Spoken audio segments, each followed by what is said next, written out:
Hello and welcome to the All 12 Signs video series for the Aries Full Moon that happened on the 29th of September 2023. I am reading for Gemini and Taurus in this video, and I apologize.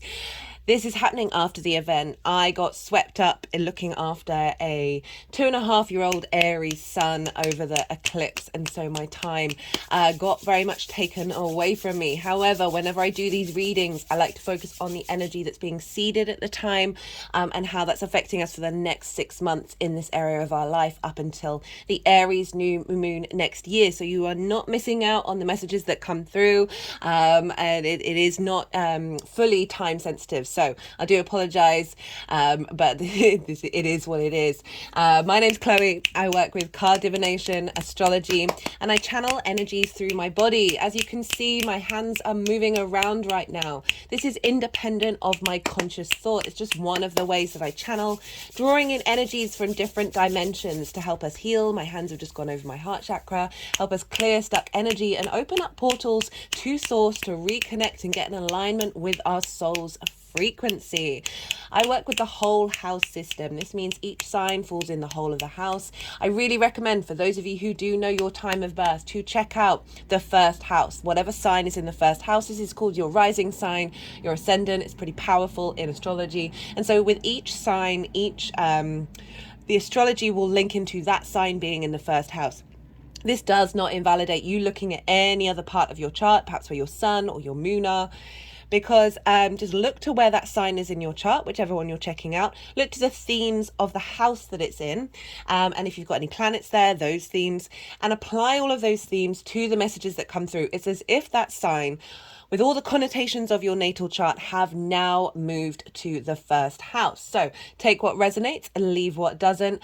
I like to focus on you. I like to focus on how this energy is showing up for you. If you wanted a more personal reading linked into sort of maybe a natal chart or questions around romance or business, that's when I will look at the astrology and the tarot in a different way. But for these collective readings, I like to focus on you. You are the most consistent thing in your life. Forgot to mention, my email address is in the description box. If you wanted to send me a line, I love to tailor to the client. So drop me a line. I'll let you know what sort of services are available. Right, I'm going to crack on, and I'm going to start with Gemini. Gemini rising. How you doing, Gemini?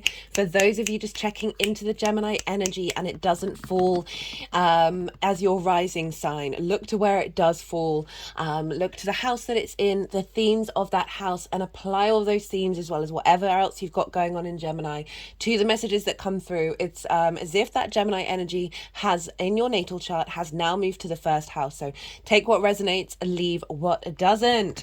In general, regardless of whether Gemini is your rising sign or not, this Gemini and Aries energy, they sextile one another.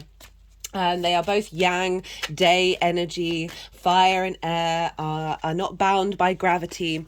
So there's an understanding of how these two elements work together. There's more flow, there's more ease, and it's what's called a sextile. And a sextile between these two signs. And a sextile is an aspect of Venus. Now, Venus can bring about a sense of harmony, a sense of appreciation, a love, a sense of connection, and also creativity, right? So there are three main things that signs can have in common with one another. We've got the baseline, which is the yang or the yin energy. Then we've got the element, and then the modality. Now, Gemini and Aries, you're both yang energy. This is more the extrovert. This is day energy. There's a lot of speed, a lot of momentum, a need to do and be. Just think what the kind of things you do during the day. But different elements and different modalities. Aries is cardinal energy. It likes to instigate things. And Gemini, you are mutable, very adaptable. So we've got this play of creative energy here, but a baseline appreciation of how these two elements work together. So it's a very supportive full moon that's happening. It is providing this boost of understanding and appreciation between the Gemini and Aries energy, and bringing them into more flow and finding more creative outlets of how to express yourself. So Gemini rising. Oh, before I say that, before I kick off, I've done a collective reading It felt a lot of it was mostly channeled messages. The astrology didn't really kick in until the end, but I felt like it was a very powerful reading because we had 2 new moons in Aries during Aries season. One was just a straight up new moon, and then the second one was a hybrid eclipse, and we only get them once every decade. Very, very strong messages came through for both of those, and this is particularly more influence on what's going on right now because the nodes have shifted into Aries and Libra. So these lunations, even though this isn't an eclipse, it's really far away from the nodes, it's still part of the eclipse cycle and the messages that are coming through for the Libra Aries axis. So the big main theme that came up in that second new moon was this sort of soul integration, this activation of soul journeys, past and future in the present. So we're more in alignment with our soul's journey, our hero's journey, very Aries, independent expressions of spirit coming through. And so it's those 2 new moons, and this is a tying up of those cycles to help us integrate everything that the intentions we set around those 2 new moons, the development that we've had with it. This is sort of a culmination point.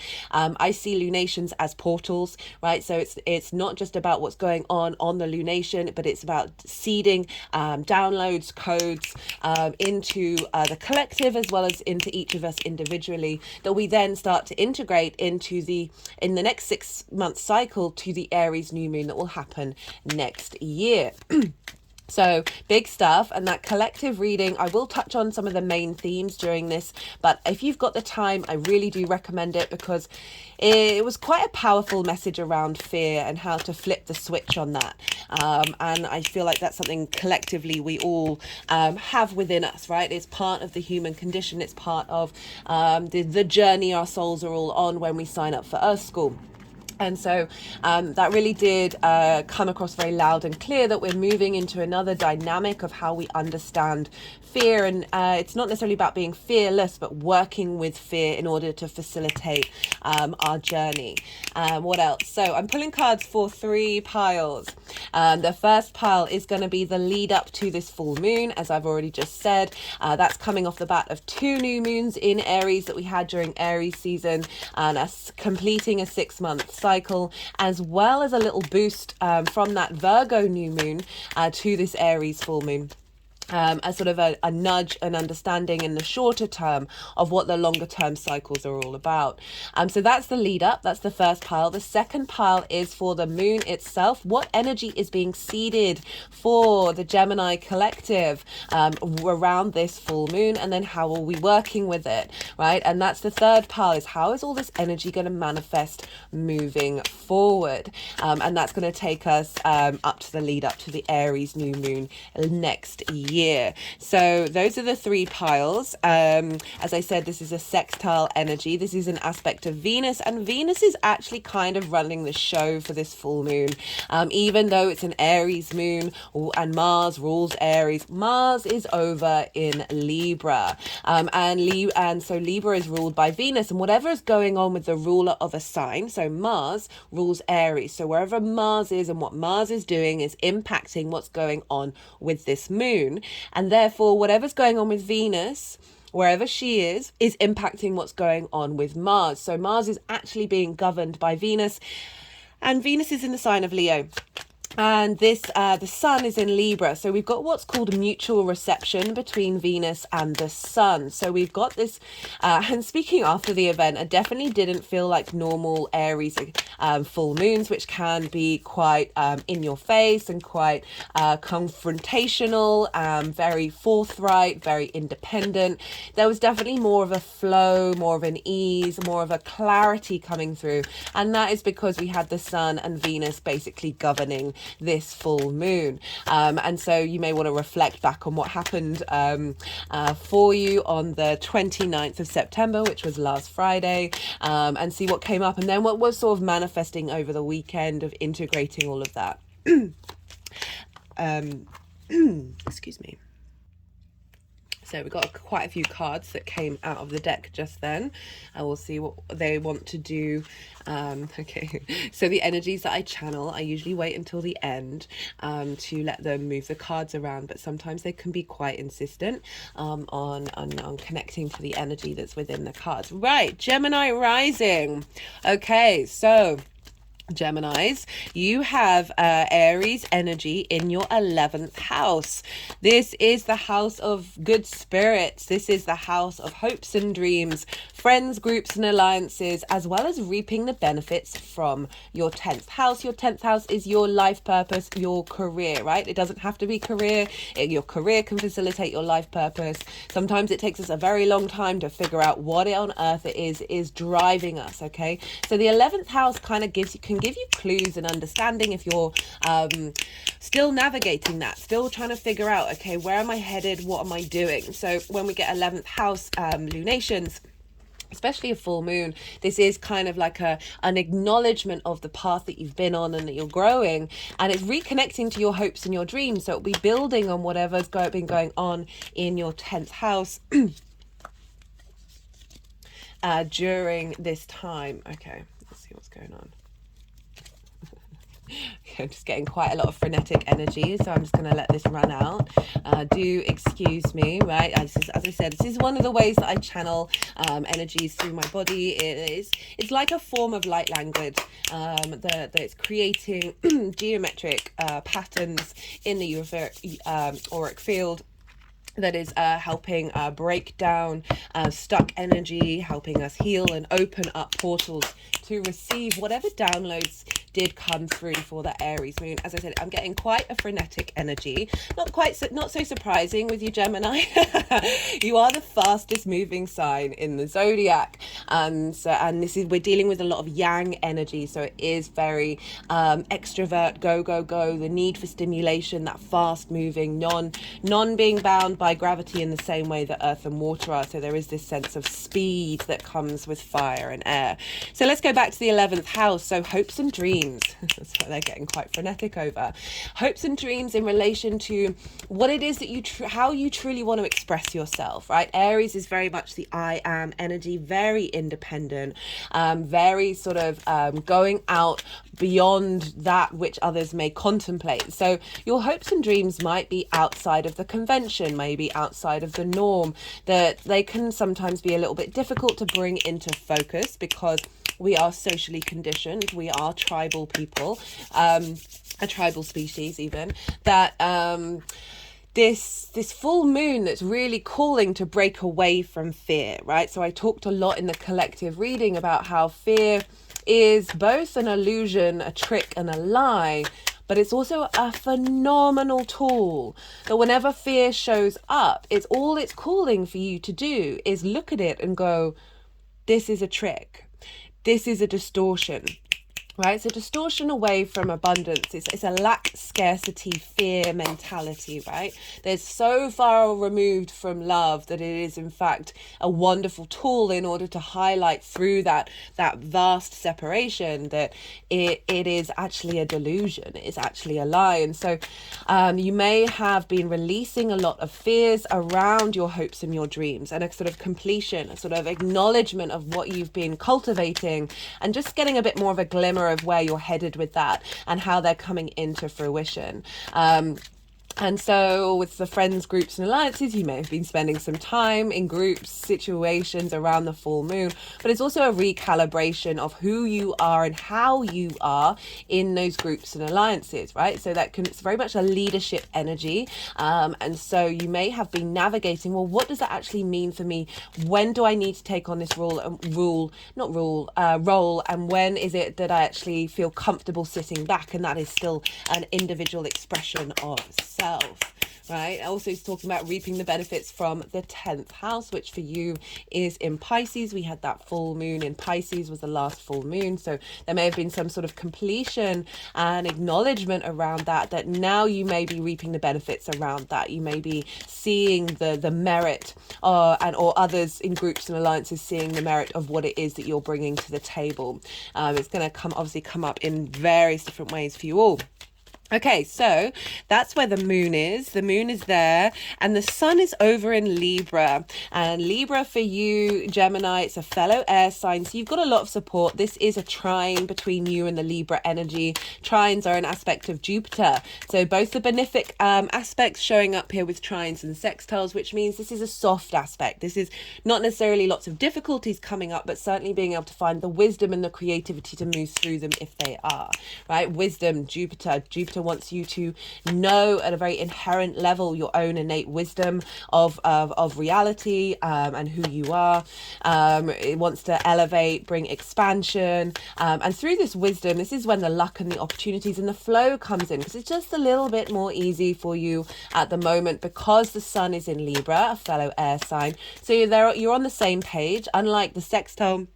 A trine has the yang energy in common. Well, in this example, it's got the same element, but different modalities. Again, a Libra is cardinal. So you're instigating something.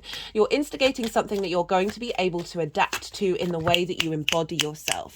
Gemini energy in the first house. This is your sun or your moon and how that's embodied in the way that you go through your day, depending on if you've got a day or a night chart. This is your body, your appearance, your vitality, your character, how you kind of comprehend yourself. It's often people around you notice this lens in which you express yourself more than you may do, right? Because we can get stuck in the sun or the moon energy and not necessarily bear witness, struggle to observe how our actions manifest. But this is this mutable energy that's adapting to what's being instigated at this time. I see full moons as portals. They are both a completion but also a download that is going to facilitate us into the next journey. There are three sort of main themes that I notice come up around a full moon.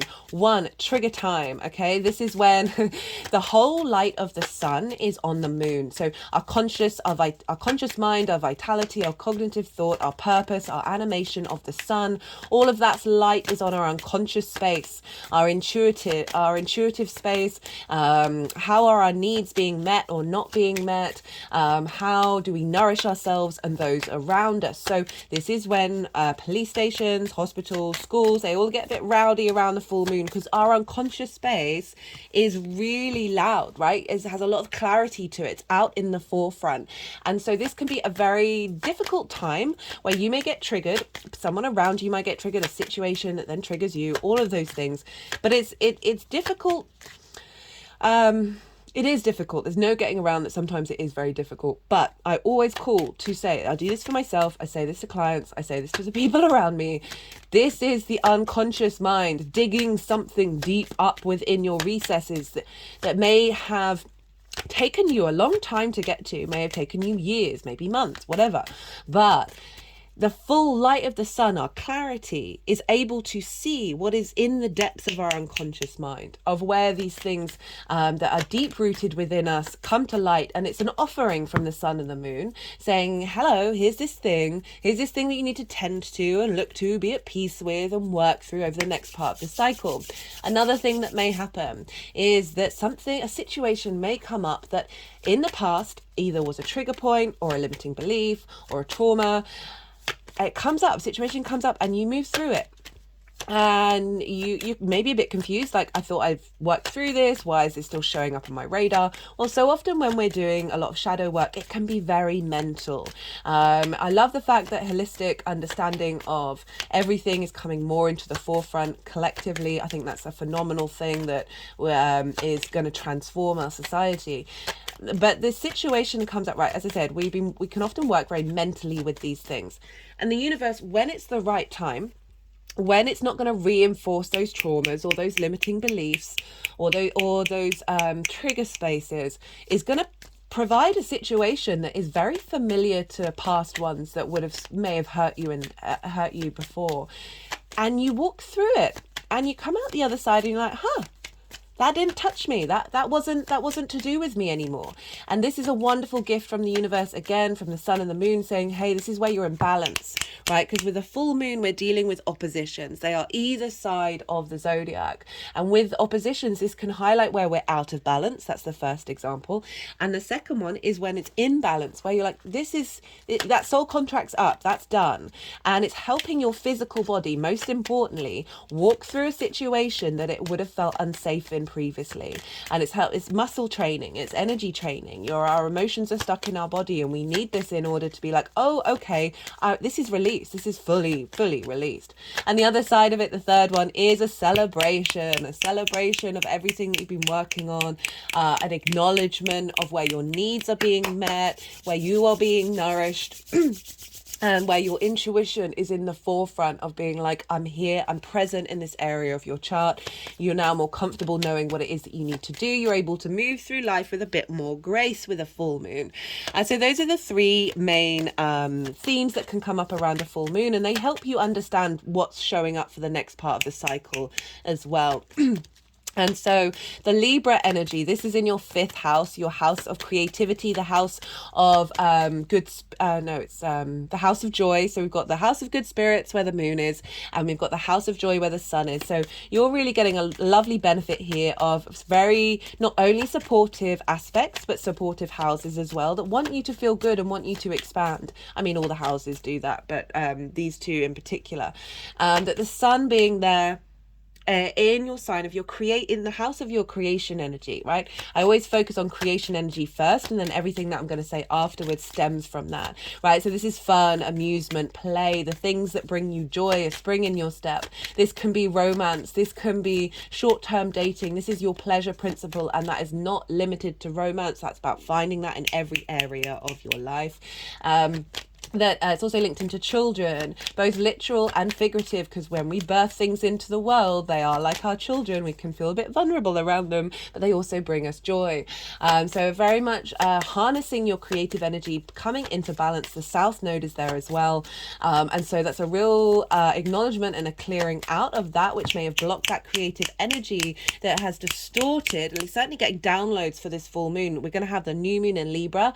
That's going to be the next one. That's going to be an eclipse, where you're getting downloads of your hopes and your dreams that are feeding into your creative energy, that you're then going to, through the next 2 weeks leading up to this new moon in Libra, this new eclipse, that you're going to then have more understanding, more depth of understanding within yourself of what intentions you set consciously or unconsciously for that eclipse. And so, yeah, very powerful stuff. And so we've got this sort of perhaps for some of you on the day or around the time, we feel it in the lead up and feel it afterwards, that just noticing that the groups of friends that you're around or alliances that you're making are all sort of validating your creation energy and what you're bringing to the table. That can definitely be a thing that shows up in a lunation in the 11th and 5th house.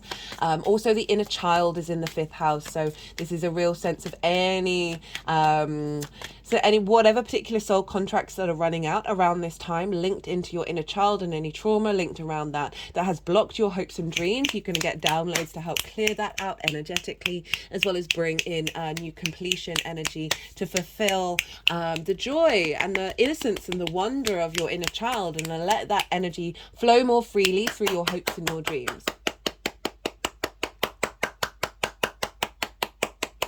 So because this is an Aries moon, we want to look to where Mars is. And as I have already mentioned, Mars is in Libra. So you've been spending time since the end of August figuring out what your motivation is around creative energy, right? However that shows up for you. Like, it doesn't just have to be play or fun or the arts or music. This is absolutely anything where you put your creative individual spark of joy into anything that you do.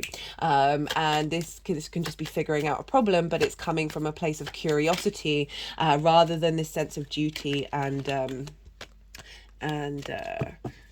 seeing what they want to do with the deck. So it's a flipping a switch of that, and Mars has been doing that. Mars is very close to the South Node at the moment, and was at the time of this full moon. And Mars moving towards there is saying Mars is the smooth operator. It's the diplomat in Libra. I love Mars in Libra. It gets a bit of a bad rep, but I think it's denying the fact that Mars is incredibly independent, and with Libra you got to be a bit more aware of the social dynamics. This is the social air sign, and Mars, I feel, is helping with this South Node, helping clear out any instinctive actions around people pleasing, around needing to conform in a way that is socially pleasing to others.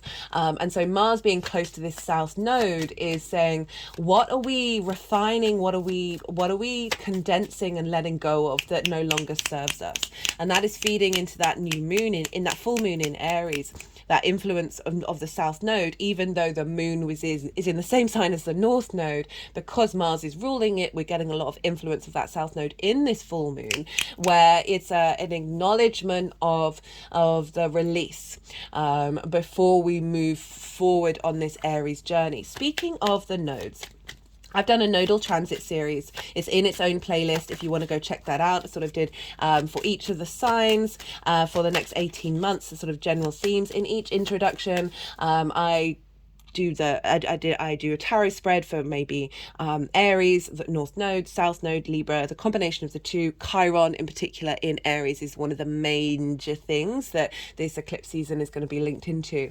And I also put the collective readings for the two Aries new moons and the Libra full moon that we had before this nodal shift, because I felt like there was a lot of messages that came through in that's going to help us understand how we're moving forward with this eclipse cycle. So if you want to go check that out, it's in its own playlist, so it's quite easy to find. So that's what's impacting on the moon. And then we've got the sun in Libra. And who rules Libra? Well, we talked about this. This is Venus. And Venus at the time of this full moon is conjunct Juno. She's been walking hand in hand with Juno since she went direct. She's been retrograde in the sign of Leo for a while. She's direct. She's nearly coming out of the cycle, guys. And so she has been conjunct, walking hand in hand with Juno. Juno is an asteroid representing commitment, your ride or die, right? And so this is really enhancing this transformation of the Leo energy for the next 8 years, because it's starting an 8-year cycle when the next retrograde will be, of committing to the what we've been going through over the summer, and making sure that we're still not sacrificing our heart space for that of others. Which is very interesting, because we've got this nodal shift in Libra and Aries, which is really asking us to do that in a way that is not negating other people's power, right? And so Venus conjunct Juno, speaking of Leo, got the strength card. Venus conjunct Juno is very much instilling this energy into the sun, but also Mars, right? So then that's affecting the moon, of this commitment to your heart space, of making sure that any vulnerabilities around your expression of your hopes and your dreams through your creative energy isn't being sacrificed for the sake of others, as I said before. And so this is affecting the sun, and they're, as I said, they're in mutual reception, because the sun rules Leo, Venus rules Libra, and so they're really communicating with one another of clarity of the mission of the next part of the cycle.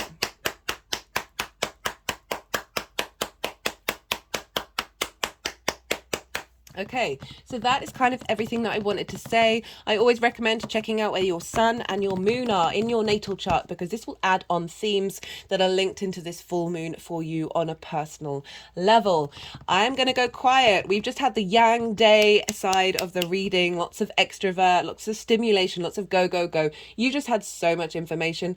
I'm going to go quiet. I'm going to settle my mind, ask you to soften yours. I'm going to be allowing the energies to flow through me, to move the cards around, to do some energetic work. They'll then put them into 3 piles, and I'll come back and start talking about the tarot.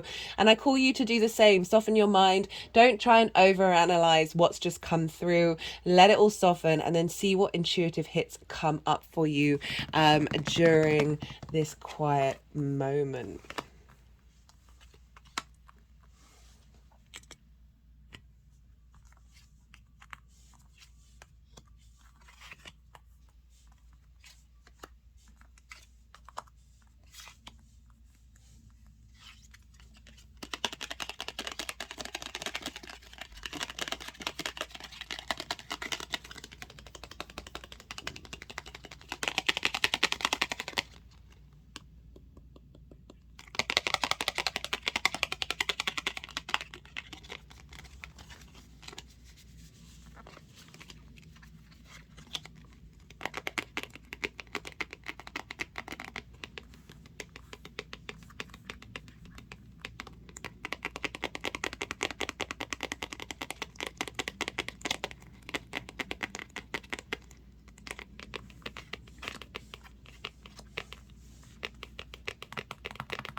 Okay, Gemini.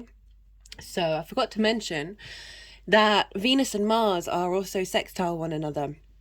And so again, that's bringing in a lot of creative energy between our motivation and drive and what we love and what we care about. That's being seeded at this full moon. That's taking that energy for us for the next 6 months. So, right in the lead up. So we've got some difficult cards showing up for you, Gemini, and we've got the Five of Wands, we've got the Tower card, and we've got the Five of Swords in reverse, with the Two of Pentacles sort of crossing this energy, and the Page of Pentacles on the top. Right.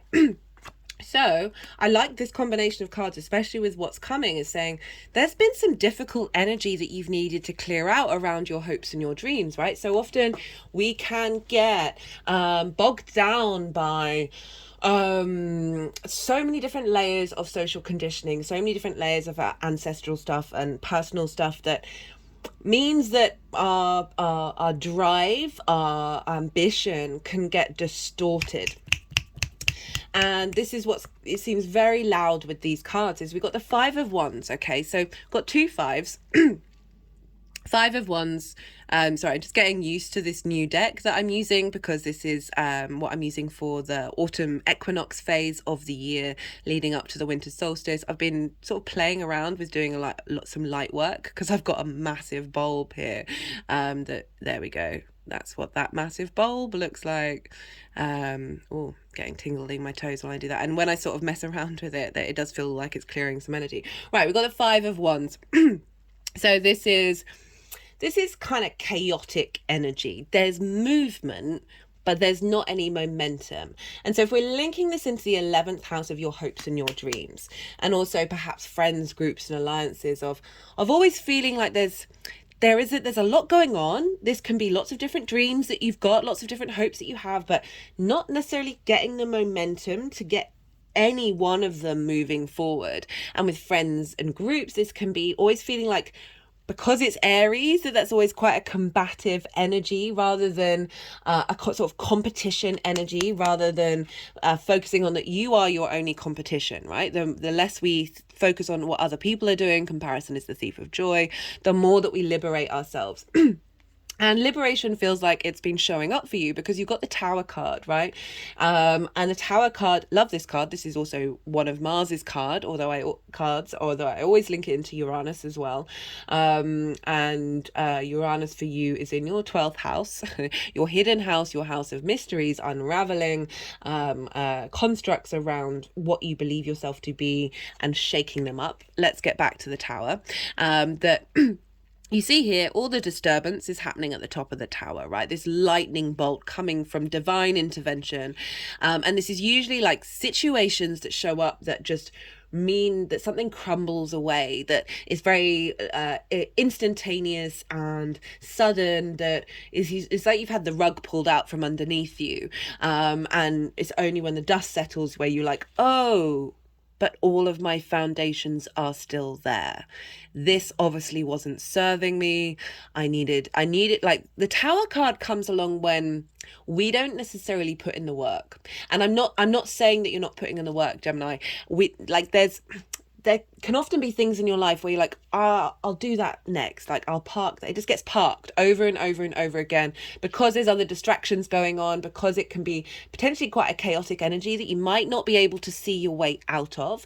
And that's when the universe can come in and go, right, well, we'll just clear the path. We'll just completely just smash everything to pieces. So you don't need to worry about thinking about how to figure out how to get out of it, because we've now cleared it. And this doesn't need to be a literal thing that's happened to your life. It could certainly be a reevaluation of your hopes and your dreams, a reevaluation of who are you in groups, like what do they mean to you, a reevaluation of your worth when it comes around to your career house, your life purpose, because this is where you reap the benefits of your 10th house. So there may be blockages around that where you felt like you've been in competition, and that's the focus has moved to that, rather than focusing on what is it that you're doing that brings you joy, helps you dream big, helps you hope.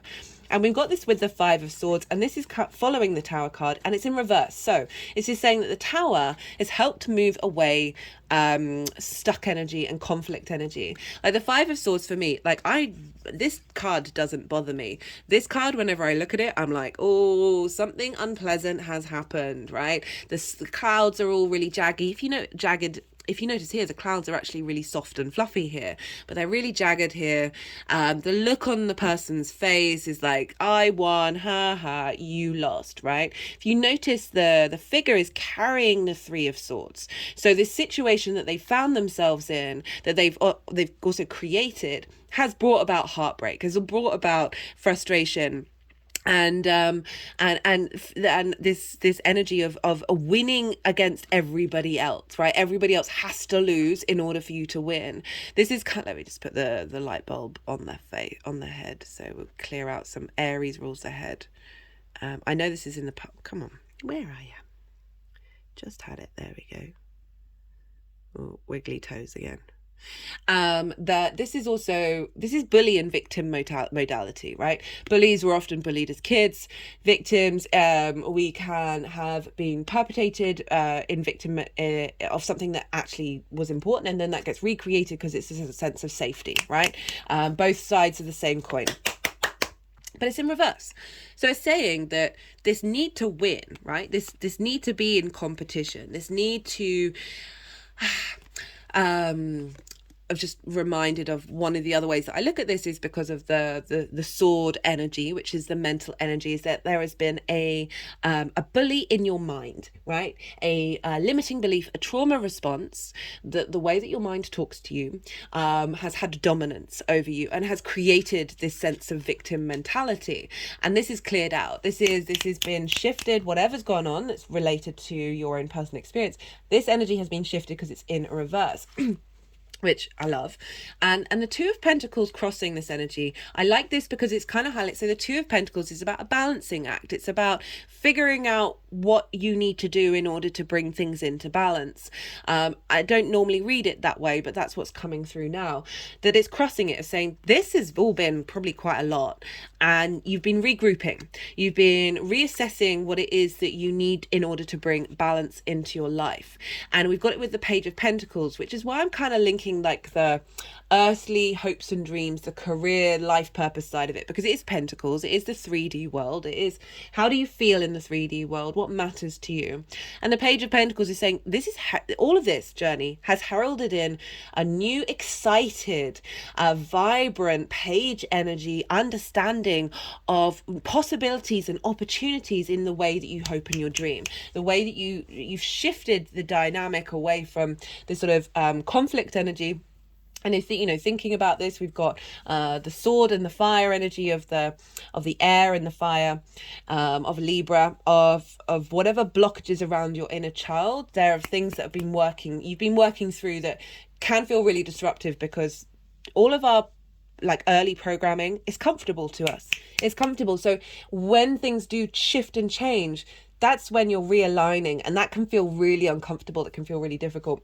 But crowned with the page, love. Pages are very youthful energy. They're so excited. They're fresh. They're the first court card. And it really does say like there's something that's shifted, that you are creating a space for new opportunities, new ideas of how you move through the world, right? And how to bring that into force. The energy for the moon itself. Well, Gemini. After all of that potential difficult energy, we've now got we've got the Wheel of Fortune, we've got the World card, and we've got the Strength card. So we've got Jupiter, Saturn, and Leo turning up here, which is really bringing in the energy of Venus. And Jupiter's currently in Taurus, ruled by Venus. And Saturn is, not entirely related if I'm thinking astrologically. It is in your, no, it completely is. It's in your 10th house of career. Saturn's in Pisces, in your 10th house of career, your life purpose right now. So shift of change of fate, right? Really moving away from this dynamic and really bringing in a new sense of abundance. Like you don't think that you're at the bottom of the pile anymore. You're this energy that's being downloaded is shifting any framework that may have blocked your understanding of abundance and what the wheel turning up for you means. And then the world card, love this. So this is all about knowing yourself, right? Aries is very independent energy, right? It wants to experience life through its own being and not seek help from other people, which can lead to difficulties. But let's focus on the positives here. So we've got the World card, right? This is the end of the tarot. This, as I said, this is Saturn's card. There's a wreath round here representing victory. This figure used to be a hermaphrodite, so used to be both physically masculine and feminine in the way that it was portrayed. And this is acknowledgement of, through this revelations, through these downloads that are coming through, that are shifting in your unconscious mind, lots of limiting beliefs and trauma responses around how to hope and dream, around how you understand your creation energy, that is shifting gear of you now feeling more complete. The downloads are helping you move through this space of, the more that you know yourself, the more the world opens up to you, right? So really shifting gear in the way that you hope and you dream. So often we do it in quite a small way. It's not about knowing about all the details, right? The Virgo new moon was like, don't micromanage the universe. But this feeling, this sensation of what it means that if something that you wanted came true, tap into the feeling rather than the nuances and the dynamics of what that thing actually is. And this is coming with the Strength card. So this is where Venus is. This is Leo. And this is about balance. This is about harmony. This is a far cry from those 2 5s in the Tower card, right? So we see here this figure with the lion. This is acknowledging the blend of our instinctive mammalian side, our primal energy with our cognitive higher mind, right? This more cognitive perspective. And it's done so through love and kindness, right? This figure is not trying to dominate the other person, not trying to dominate the lion. It's through taming. It's not even taming. It's genuinely through love and kindness that you treat each other like equals, right? There's a real inner strength of knowing your own vulnerability, knowing your own love, and knowing how to express that without feeling like you're gonna end up getting hurt, you're gonna end up being in competition. This is genuinely a release point of finding that balance, finding that inner strength. And the Strength card in the Toss Tarot is called Lust. And this is lust for life. And and it really made me focus on the fact that without love and kindness and this sense of appreciation and balance, right, with the mountain in the background of the higher perspective, we can't truly enjoy life because we're so full of expectations of how things should be rather than acknowledging what they are and working with them, right? Acknowledging the wonder and the glory that is you, right, Gemini? This is asking you to fully move through your understanding of your hopes and your dreams away from the stuck energy. This definitely feels like it's clearing out and adding something moving forward, especially because we have the Four of Pentacles with the High Priestess. This is the energy manifesting, moving forward, right? This is beautiful. This is power, this inner power, right? So this download is saying, you know yourself. Stop second guessing yourself. Stop micromanaging. Stop sweating over these other dynamics that have really you've spent time breaking free of, that that we can sometimes get stuck in that space of being in the depths, in the darkness. And this is really calling, saying, look, you can do that, but you also have this within you at all times. And so we got the Four of Pentacles and the High Priestess. I love the Four of Pentacles. The main messages I always get with it is this is about innate sovereignty in the 3D realm, right? So this is kind of like the Emperor card in the minor arcana. So we've got the Pentacles here, and this is also representative of Venus, right? These are the 5 retrograde phases that she makes in 5 different signs, and this changes over like hundreds of years. So we've got the Pentacles underneath the feet chakra, over the heart chakra, and on the crown chakra. This is saying you are in your own power. Not that necessarily that it's protected, because we don't always need protection, but certainly you are in sovereignty of your own power. And with the High Priestess, this is very yin energy. She doesn't go out to create. She's not the magician. She's not taking action to manifest in the world. There is an inherent knowing within her higher self, right? Higher self energy that is being drawn. Everything that is needed for this lifetime is being drawn towards you. So this is not only acknowledgement of a shift of a dynamic in the way that you hope in your dream, but really calling you to not sweat over the details, the competition, the conflict energy, and just this is a harnessing of your own inner power that through your observation of your instinctive, intuitive actions that you take, right? You're not planning, you're not micromanaging. You're going to see that you're taking those steps that is cultivating and bringing all these things towards you, as well as that beautiful balance with your creation energy, and knowing that is that is through this understanding of love and kindness that is coming through with this strength card, that you're refining that. And the South Node there is definitely helping you with that a lot. Love this combination. Yeah, definitely moving away from sort of energy that is moving but is kind of static. There isn't momentum. Whereas this does feel that your idea of what momentum is shifting. Right, so it doesn't have to be go, doesn't have to be action. We've got the moon here, and we've got earth energy. So this is sort of very much more watery and earth energy of saying, hey, just get in your body, figure out to allow yourself stillness, allow yourself allow the downloads to come in that give you a different perspective of what it is in order to create in this world, and therefore hope and dream. And how to facilitate those. Yeah, definitely a different picture. Right, I'm going to pull some clarifiers. How long? Oh, goodness me. I just looked at the time and I'm like, okay, there's part of me that can't shut up. Right, so I'm going to pull some clarifiers. This is a numerology deck. Let's see what wants to come through for Gemini. Remember at the beginning of the reading, like that, there was a real frenetic energy in the cards, and then that sort of stopped and cleared away. And it does feel like there's some grounding going on, and you've got that backed up by the fact you've got this Jupiter energy and Uranus energy in your 12th house. And one of the things that I forgot to mention was, I talked about it in the collective reading, is around this time Mercury and Uranus are trine one another, and so Mercury is one of your chart rulers. It rules your Gemini rising, and so whatever's going on with Mercury is always going to have a bit more of effect on you, and it's trining Uranus, and Uranus is in your 12th house, your hidden house, your house of mysteries, right? So this is the constructs of who you are. This is your trauma responses, your limiting beliefs. And those of you regulars, you know, we're going to have an eclipse there. We're going to have the final eclipse there, which is going to be the next full moon. That there does feel like there's some grounding going on with that Mercury in your 4th house, right? So again, that transit, that retrograde phase, Mercury is now moved out of its cycle.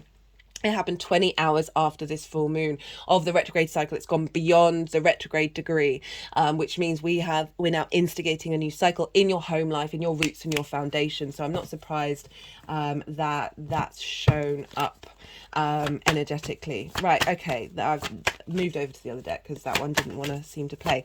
Let's see what wants to come out from the First Light Tarot for Gemini. This is a mixture of keyword cards, question cards, statement cards, and major arcana. All the decks are in the description box if any of them take your fancy. Let's see what clarifier wants to come out, what other messages want to come out for Gemini. We've got karma and domino effect.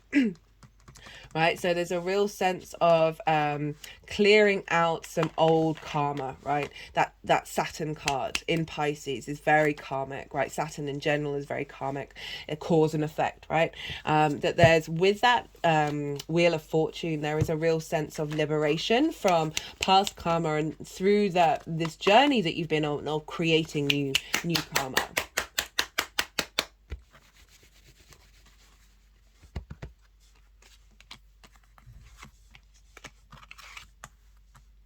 That I just feel it's just bringing you a bit more balance, right? Bringing you a bit more stability.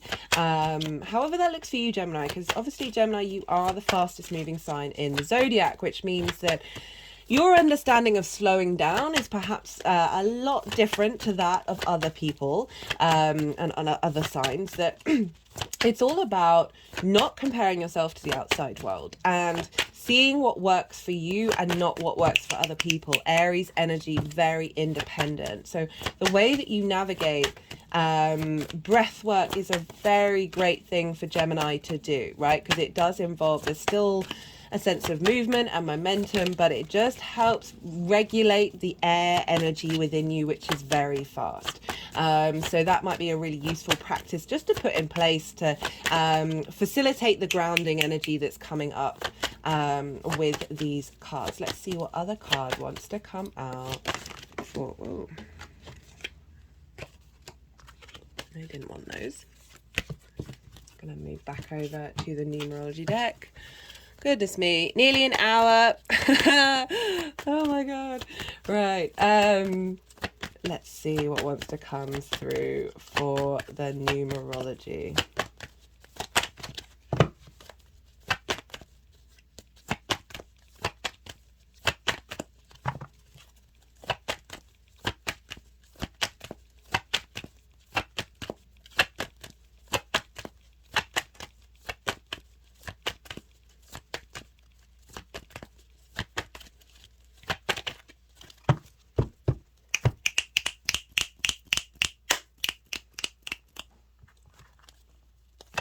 They just had an energy release then. They obviously wanted to do something.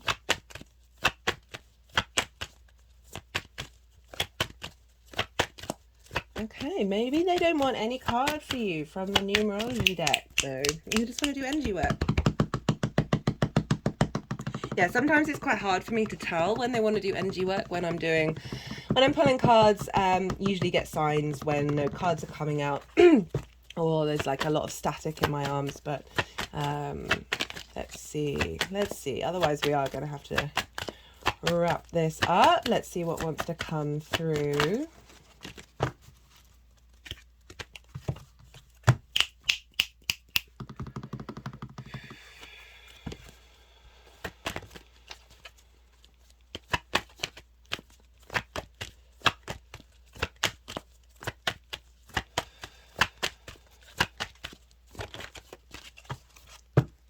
Oh, I guess I don't want any card from the numerology deck.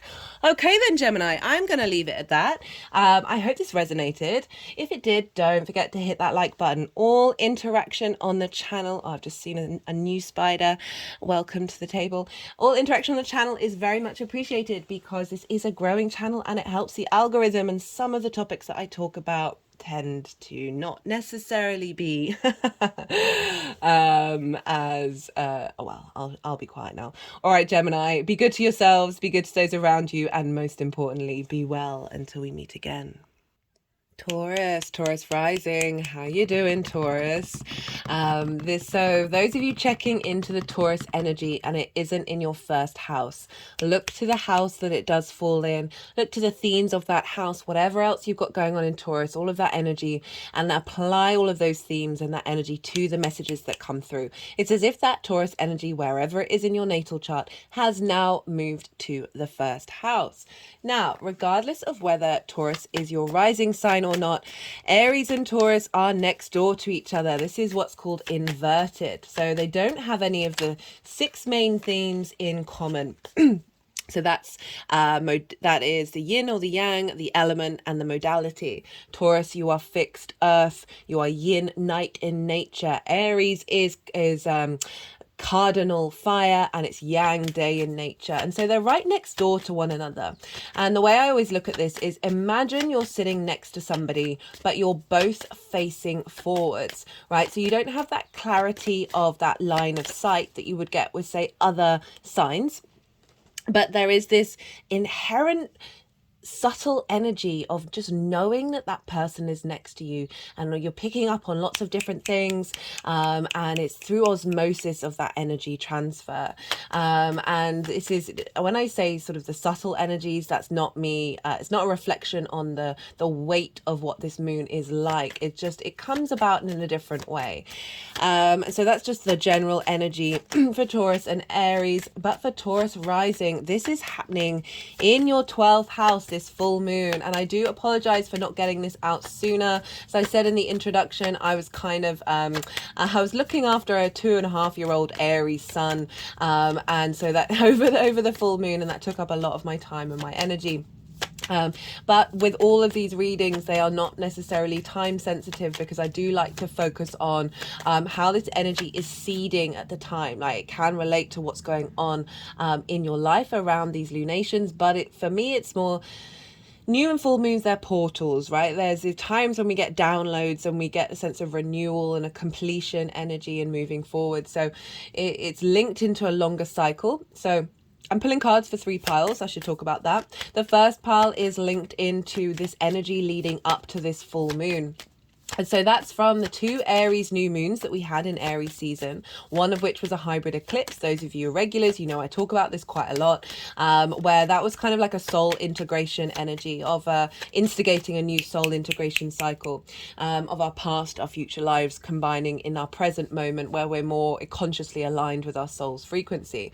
But there were 2 new moons, and so these were this full moon is a reflection on the journey of those 2 narratives. Okay, so this is, even though this isn't an eclipse, it's still in the same sign as the North Node and the South Nodes in Libra. So we're heading into eclipse season. That will be the Libra new moon, that is the next lunation. But so this is the lead up of like the last 6 months, as well as sort of clues and hints that we get from the new moon to the full moon. And that last new moon was in the sign of Virgo, and what we've learned over the last couple of weeks in relation to what that Virgo energy was trying to teach us.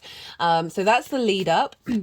And then we have the energy of the full moon itself. As I said, I see full moons as portals of downloads, of completion energy, and letting go of old soul contracts, as well as bringing in new frequencies that we then integrate, moving forward into the next Aries new moon. So over the next 6 months. And then the third pile is the energy, how all this is going to manifest moving forward. Like what are these downloads? What is this completion? What is everything that we learn over the full moon how's that going to cultivate and impact us moving forward? With full moons, I often see like 3 main themes crop up, each of which are blessings. In some of them may be in disguise, but they are all blessings for us. So the first one is around the full moons, we're howling at the moon. This is when police stations, hospitals and schools get a bit rowdy, because the full light of the sun, our cognitive conscious mind, our purpose, our animation, our vitality, our vision is on the moon, right? The moon is full, and the moon is our unconscious space, our intuition. How are our needs being met or not being met? How are we nourishing ourselves and those around us? So that full moon, the full light of the sun, the clarity of our unconscious space is loud and proud. And with full moons, we get oppositions, which tend to highlight where we're out of balance, either prioritizing one side or the other of that opposition. So it can be that you get triggered around a full moon. This can either be somebody triggering you triggering yourself, a situation triggering you, or someone being triggered that you're then having to deal with, right? All of these things can come up, and it can feel really difficult, and it can feel quite painful depending on what kind of trigger or what kind of limiting belief shows up during this full moon. But I always say this is a blessing, right? So this is our unconscious mind showing us something, the vision of the sun on our unconscious mind, highlighting something that you may have taken a long time to get to, and this is a gift from the sun and the moon saying, hey, you need to kind of focus on this for a bit, right, until the next new moon. You need to integrate this, you need to be at peace with it, work through it, let it go, honor it as well. And so this is a really helpful little tool from the universe going, hey, you're good at, you're in a right place where you can work on this, right? It's not going to completely take you over. And with the perspective of knowing that it is just a lesson for us to work with, it can help you sort of get that perspective and take a step back and go, oh, okay, I see, this is just the universe giving me homework. The second thing is, so often when we do the inner work, the shadow work, it can be very mental, right? So we think we've worked things out, we think we've cleared the decks with that one, but I love the fact that sorry, the energies are just wanting to do something. the holistic understanding of the human being is come more into the forefront in society, but so often we neglect that. We forget to do it, because it takes a lot of work, takes a lot of effort,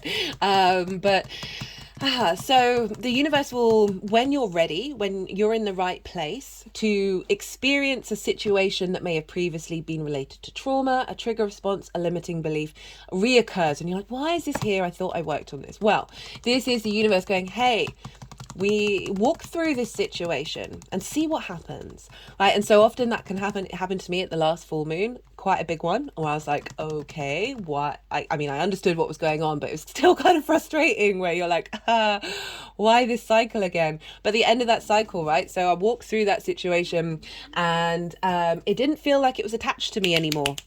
It didn't feel like it was part of my story. It really felt like a closing out of a karmic contract or a karmic cycle that you can be in play with. So your body then moves through that situation and no longer feels that stress, that tension, that trauma linked into that. And so that's helping your body feel safe, and therefore it's helping release emotional trauma within you that is linked into that, because you're no longer holding on to that energy. It is you're more at ease, and so that's when a lot of releases can happen around full moons. The third thing is a celebration. It's like an honoring of everything that you've done, a sense of validation, a sense of your needs being met. You are being nourished. Your intuition is in full power in this area of your life to varying degrees. So these things can show up, maybe one, maybe two, maybe all three, or maybe none of them. You can just have a really chill full moon. It may be more subtle, particularly because we are dealing with the 12th house, and regardless of whether Taurus is your rising sign, this is a more of a subtle energy. Like, it's not that it doesn't have the same impact, but remember, you don't have that clarity of that vision, right? That there's a different energy showing up here. So those are the three main themes that tend to crop up with full moons. 12th house energy, Taurus rising. So what's the 12th house all about? Well, this is the hidden house, the house of mysteries. This can be a difficult house, okay? Because this is where our constructs of who we are tend to hang out, right? And so often our constructs can be trauma, can be limiting beliefs, can be all of this stuff, social conditioning. And it's one of the reasons why I feel like we've signed up to be here is to navigate that and work through it. The 12th house can often be a part of you that is very deeply yours, but it isn't necessarily integrated in the rest of your chart, right? It can also feel very inaccessible to you, because it is that which is hidden. But under what else is hidden? Well, magic is, the occult, the unseen, right? The stuff we can't quite get our hands on, even though we see it manifest in so many different ways in our lives. Like, I really feel like there's a switch of gear happening here, that underneath all of that is the magic of your soul, right? So this can be this house can be linked into like loss and grief, isolation, this sense of needing to go inward, needing to spend a little bit more time in contemplation of self. So this is a full moon. This is a completion energy, a release of like a lot of what I talked about in the collective reading, which I do recommend, because as I said, this is kind of like a tie-up of those two new moons. And also, this isn't an eclipse, right? We're heading into eclipse season, but it's still linked into the north and south node. So that's part of a bigger transit series. Speaking of which, I have done a transit series on the north node and south node being in Aries and Libra. It's in its own playlist. It's really accessible, and the collective readings to those Aries new moons are there, as well as the Libra full moon that we had before the nodes changed signs. So that kind of gave a lot of information about what this next eclipse cycle is going to be. And what else did I want to say about it? Yeah, in each introduction to each of those videos, I pull cards on Aries, north node, south node, Libra, combination, Chiron, all of this stuff, to help you give a better and bigger more depth of understanding of what this next eclipse cycle is going to be, because it's in cardinal signs. So this is instigating something. We've had it in fixed signs, which was shifting our fixity in order for the long term, and now we're instigating something. So, right, 12th house, as I said, can be a difficult house, can be really spiritual, lots of magic there, like really finding time by yourself to connect to spirit, connect to your individual spark of life, right? So this full moon can bring up a lot of downloads that are helping you liberate yourself. you know, the north node is there, and so you're striving for this understanding of who are you, what are all these constructs, right? I found on my own journey that I've peeled back the layers, and things that I really thought were me were not me at all. They were to do with other people, big impacts, people that you have in your life, and certain ideas and mentalities that they have, phrases that they say, right? And you just think, oh, well, I thought that was me, and then it turns out that it's not you. So the North Node in Aries and this full moon is helping give a boost around where we're headed with that, and then the uncovering of your spark of spirit. Right, very independent energy, very wanting to go about and do its own thing, and experience life for the sake of it, right? And so this can be, with the Aries being in the 12th house, that a lot of your sort of potentially aggressive conflict competition side, right, that Mars in Aries, fire energy, maybe very internalized, and what we really want to do is sit with it, see whether it's yours, and then liberate that energy that is part of you, and incorporate that into the rest of the chart. And this full moon definitely feels like a shift of gear around how you contemplate that and how you see yourself for the next 6 months. What else did I want to say about this? Right, so the sun is over in Libra, and Libra for you is in your 6th house of work, health, and routines, right? How do you embody the way that you work? How do routines work for you? How does your healthcare routine work for you? And there's a sense of balance here. There's a sense of needing flow, of needing a sense of harmony in the way that you work. And the sun is here, and often wherever the sun is gives clues about what's showing up for you in the what work you've done, the journey that you've been on with this full moon. So that's more getting an alignment of the work that you've been practicing and principles that you've put in. There's actually facilitating not only your physical health but your mental health as well. So the 12th house is often linked into anxiety, depression, sort of the more mental constructs around health rather than the physicality of the 6th house. And so Mars is the ruler of this moon, and Mars is over in Libra. So Mars, you've had Mars in the 6th house since the end of August. Mars loves being in the 6th house. It's its favorite place to be. So you may have had a lot of momentum and a lot of drive to take action in the way that you work, right? To put in the grind, to facilitate your health routines, to facilitate any kind of routine that you want to bring more flow and more balance and more diplomacy into nourishment of yourself. And so Mars is coming up to a conjunction with the South Node, and the South Node is in your 6th house of releasing habits around the way that you work that haven't served you, right? The South Node is all about refinement and going into the depths of something. So Mars being very closely conjunct to the South Node is bringing in this energy of figuring out what, with this full moon, this downloads that are coming through that are helping facilitate whatever it is that you need to let go of moving forward, and whatever it is you're refining moving forward. And all of this energy is feeding into this full moon of saying, hey, what is it in the hidden house, the hidden part of us, that is blocking our ability to work and to manifest in the world? But Mars is in the sign of Libra, so technically Mars is being ruled by Venus. So even though this is an Aries full moon, Venus is at the helm, and she's over in Leo, and she's conjunct Juno. She's direct. She's been moving direct for a while and been walking hand in hand with Juno. Juno is an asteroid representing commitment, your ride or die.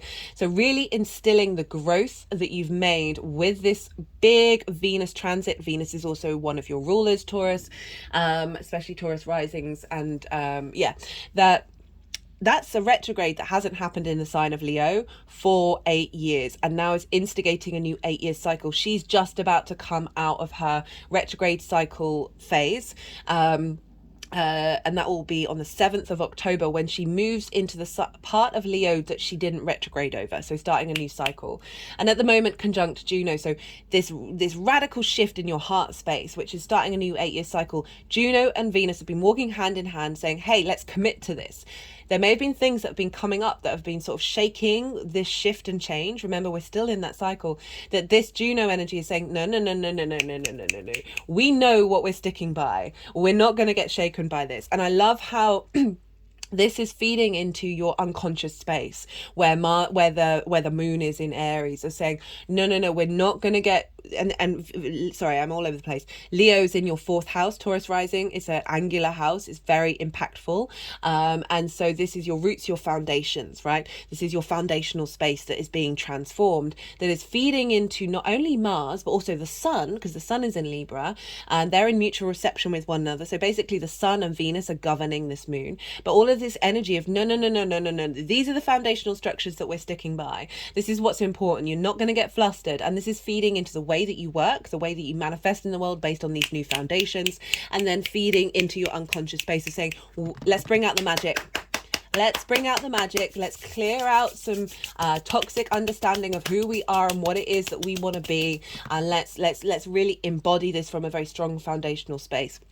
As I said, the sun and Venus are in mutual reception because Venus is in Leo, which is ruled by the sun. So we've got a lot of clarity and a lot of harmony coming through with this full moon. I certainly noticed it myself, which, not like a normal Aries full moon, which can be very combative, right?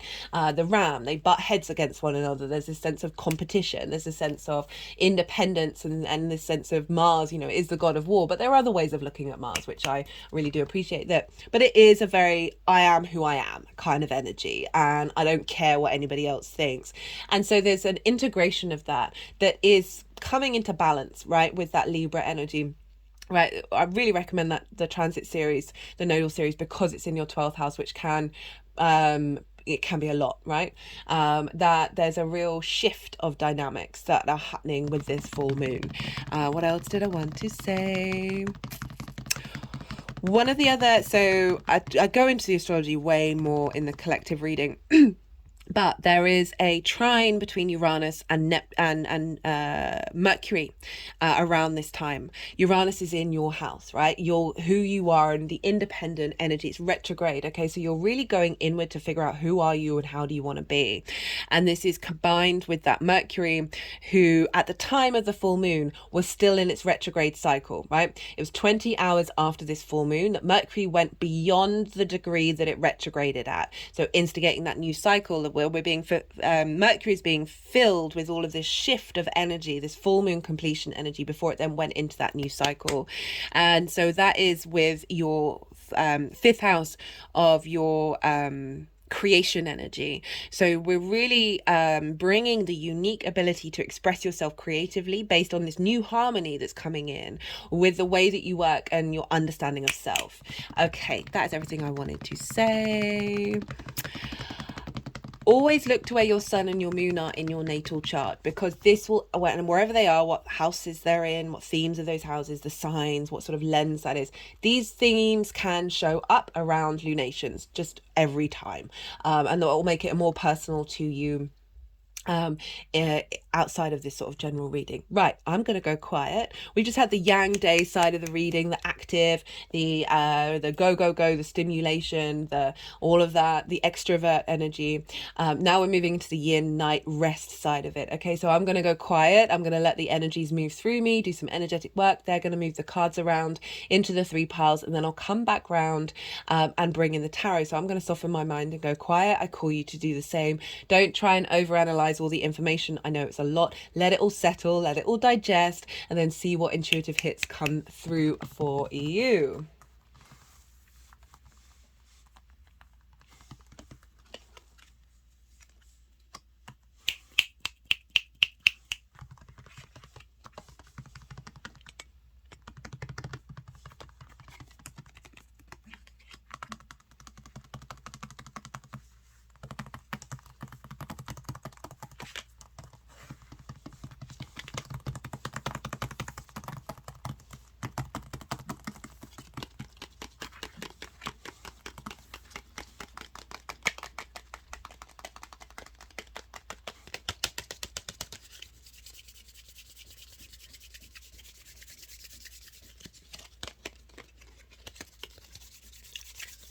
Just had an energetic release at that little bit of tarot magic work.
Okay, so Taurus, well, the cards are really clear. Really, really clear, especially linked into the 12th house. So we've got the 10 of swords in reverse, and we've got the 5 of swords in reverse. So this is saying this is the lead up to this full moon, everything that you've been working on over since the two new moons in Aries. They're just sort of moving the cards around my third eye right now, to my left temple, to my right temple, back to the third eye. Cards are now pointing up to the sky. So the 10 of swords, the 5 of swords in reverse, these are both difficult cards, right? So the 5 of swords, let's start with the 10 actually, because that's the first one that wanted to come. The 10 of swords is like immobilized, right? So if you think about that 12th house of all anxiety, depression, trauma responses, limiting beliefs, where we've got this distorted idea of who we are, but often those distortions come from like one sentence somebody said to us when we were 3, and we got no idea what that is. But it's immobilized us, right? It's created a false narrative in our mind, because this is swords, so this is mortal mental ideas. But if you notice here, they are all along the spine. We carry so much karma and trauma in our spine. When the energies that I channel, so when I'm doing like channeled yoga or anything like that, or if I'm just standing around in the kitchen or something, they'll then, one of their main focuses is for me to do spine work, right? It's a big thing. Spinal work across many practices is a release of a lot of karma and a release of a lot of tension. And the more that our spine is able to move and be in flow, the more that we are, right? So it's a physical representation of the karma that we've come here with. And this is all along the spine. It's acknowledging constructs and ideas that have blocked your kundalini energy, right? So when our spine is more in flow, this is when the energy of the kundalini is able to rise up. And so it's in reverse. So it's saying, when this card comes up in reverse, I always feel like all those swords are falling out, right? They're falling out. Yes, there may be work that needs to be done in order to heal the wounds that have been left behind from those swords, but it's an acknowledgement of a different perspective, of being able to shift gear away from feeling immobilized, away from that you are unable to do anything about anything, right? These coming up in reverse is saying you have been doing the work, you have been figuring out what it is that you need to do in order to liberate yourself. We've also got the 5 of swords. So upright, this is one of the cards that I genuinely get the heebie-jeebies looking at. If you notice, like, the clouds are all really jagged, the facial expression of the figure is just, it's the kind of energy out in the world that just makes me feel deeply uncomfortable. I'm at peace with it, but I've got a preference. I'd rather people didn't. But this is bully and victim mentality, okay? So this figure is winning at all costs. If you notice here, they've got the 3 of swords in their hand. So yes, they may have won, but they've won and brought about heartbreak, and it's not operating from a heart space. And it's usually because that heart has faced these three of swords before, right? Bullies were often bullied at home, right? Trauma begets trauma. And we've got over here, we've got the two victims here, all right? It's highlighting victim mentalities. Like, yes, something may have gone wrong. Are you going to fixate on that? Are you going to hold on to that? Or are you going to let go of it and move beyond the fact that, okay, you may have just had a situation happen that you don't like, but what are you going to do about it? So this in the 12th house is very much what bully in your head has had power over you, what limiting belief, what trauma response has had dominion over you and has constantly won at all costs. Okay, we've all got them, but they're in reverse. And I love this. They're both in reverse, which is saying you have spent time figuring all this stuff out. You spent time in contemplation, or even if you haven't consciously been doing it, this has been naturally happening since those new moons that were happening in your 12th house in the Aries, right? 12th house hidden from you. This might be going on behind the scenes, and you might not have had like full conscious awareness of it, but it is definitely liberating away from cycles like traumatic earth cycles that we've signed up for, that we're here to integrate, right? That has blocked you, right? Sometimes this can be the Aries in the room winning at all costs and not really caring about how anybody else feels, right? Having that in the 12th house might mean that erupts really suddenly in you, that you have that within you, and because it's hidden, it can get into more shadow phase. That means you're not necessarily able to look at it in a way that is balanced. Okay, that's why we always want to call on oppositions, right? I talk about that a lot with the nodal transit series. But regardless of that, this is saying like things have shifted, things have moved away from these difficulties, which is absolutely great. And then we have for the moon itself, what a great combination. So we've got the moon card, and we've got the Page of Wands, and I really like this combination because the moon card represents that which is hidden, right? It can be about illusion, as well as psychic intuition, your more your more instinctive side, right? There's this sense of needing some softness, some sensitivity, and bringing that into this realm that is hidden from you, right? Your unconscious mind. And so this is really what I'm really getting with this combination is a new sense of softness, and that's come about because you've been able to, the downloads that are coming through are helping you see through the delusions, right? And helping you tap into the magic.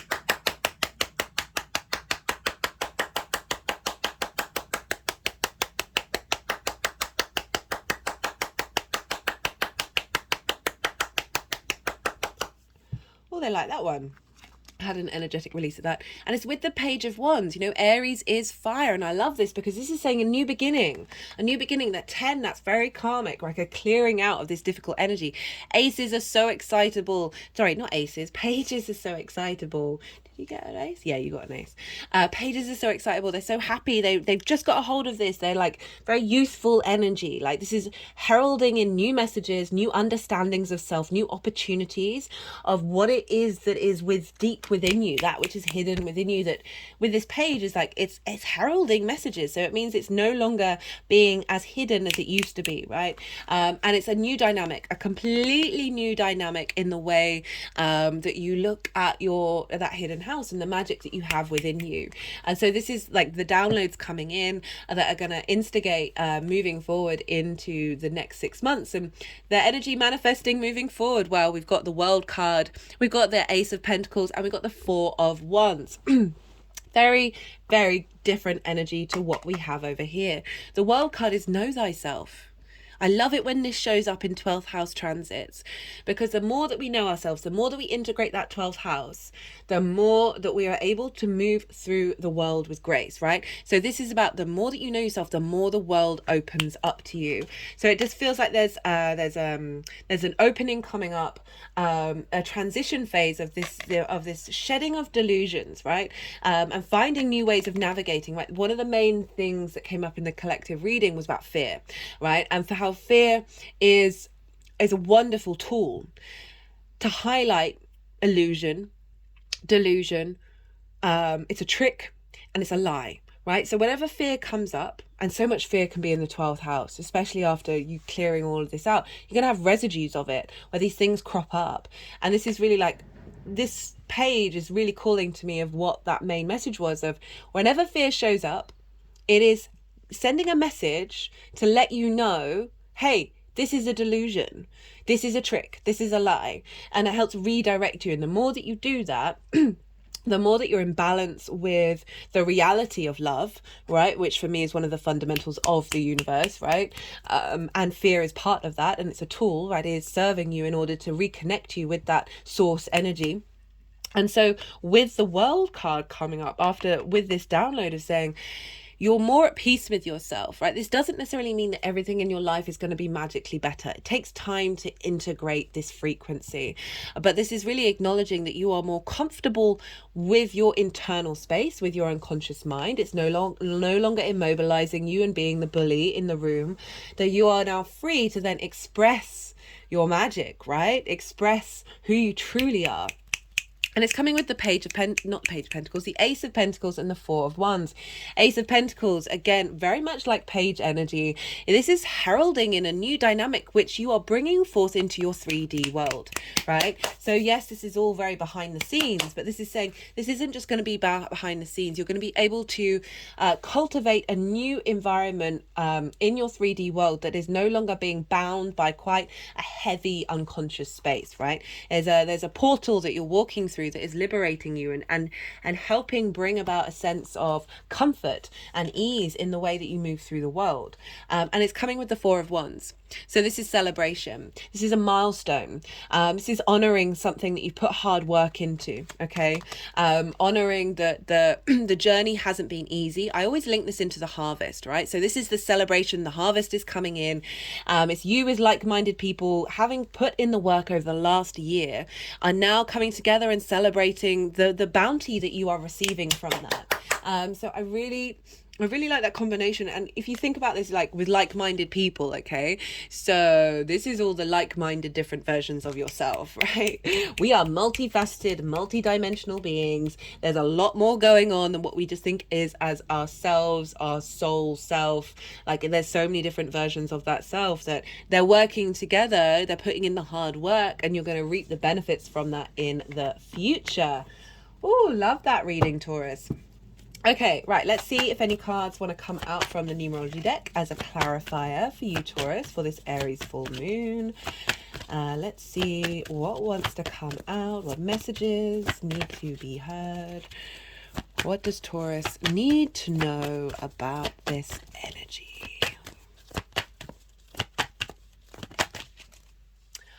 Okay, we've got love partnership. So I read for you, right? All of this is all about you. And when this card comes up, and I particularly like this with the 12th house, is rather than this conflict and this immobilization, we are now bringing in love into your unconscious space. Oh, my head's just rolled back and it's all rolling back and forth, Okay. Aries rules the head. That this is really honoring, like love is stepping into unconditional love can be difficult because with love we can tend to put a lot of expectations and assumptions around it, whereas there's more peace in love than I think we give it credit. That it's not that it's about cultivating kindness for yourself, cultivating compassion and empathy most importantly, of where you've been and who you are. That it is honoring that journey, but it's not confining yourself to that, because love is pure abundance. Love is an expression of creation energy. That you are bringing forth a new dynamic in your unconscious space that is allowing you to move away from conflict, right? Aries, as I said, very independent energy. That the competition's with you only if you want to be in competition with yourself, right? There's this it's about finding a softness, finding a smoothness, that you're now working together with your hidden house, with your magic, with your unconscious space, that is creating something that facilitates you, that nourishes you. And yes, working through trauma, yes, trauma can create beauty. However, it's coming out, it's more and more common in the, especially with the younger generation, of how just being decent to yourself and decent to people around you you are able to create from a space that is just more supportive in the long term, right? And I really like that that's showing up for you in the 12th house, which can be really quite a difficult house. And I just love that the shift from the 10 of Swords and the 5 of Swords in reverse to the love partnership and that celebration, that milestone energy, as well, of being like, no, you've got this, and you've got it. You basically got it. Right, let's see what wants to come out from the First Light Tarot. This is not minor arcana, keyword cards, question cards, statement cards, and major arcana. We've got nature, perspective. Okay, so getting in touch with your true nature and having deep perspective of, as I said, all those things that aren't you, that are you but also aren't you. And through this depth, interesting that it's a 5 as well, because we've got a 5 here, but it's more it's a shift of the energy of the five, of getting you in touch with your soul, right, and getting perspective of all the things that may have happened to you and liberating yourself from that. It's not about not honoring the journey, but it's about the ability to shift gear. And I really do like this for you, Taurus. Remember your foundational space of like Venus, like transforming. Okay, I'm gonna leave it at that. I hope this resonated. If it did, don't forget to hit that like button, subscribe if you're a new viewer. Hello and welcome. Be good to yourself, Taurus. Be good to those around you, and most importantly, be well until we meet again.